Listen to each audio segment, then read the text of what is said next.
You may remember at the beginning of the year seeing artwork in our hallways for the Tiny Art Show. Well, now it's your turn to create. You'll be putting together your own Tiny Art Show, complete with an audience. But first, let's learn a little bit about how Tiny Art Show came to be. Tiny Art Show was started by a high school teacher in Utah named McKay Bayer out of an interest to get people to stop and notice the world around them. She makes tiny pieces of artwork, frames them, and puts them in outdoor locations down near the ground. They are so tiny and low that people have to get on their hands and knees to properly view them. Of course, some people walk right by and don't notice, but the ones that do are in for a real treat. Now, you are going to create your own Tiny Art Show, which will consist of 3 pieces of artwork. You're going to also have an audience viewing your art, but more on that in a minute.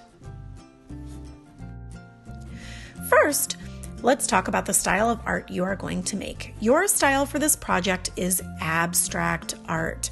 Abstract art means that it's an unrecognizable picture. It can be hung upside down or right side up, and it wouldn't matter because it's technically not a picture of anything. A lot of people think that abstract art is a big scribble, and it is not. It's more planned out. Wild, yes, but scribble, no. So, for your project, I want you to make 3 pieces of abstract art. They can be similar to each other or they can all be different. Use small pieces of paper, cut up index cards, post-it notes, just something small. I would say 3 inches or smaller. For my piece here, I'm using a tiny canvas and paints. You can use anything you have around your house to draw or add color. You can use markers, pens, crayons, anything you have. Just use a lot of color and be mindful of your abstract design.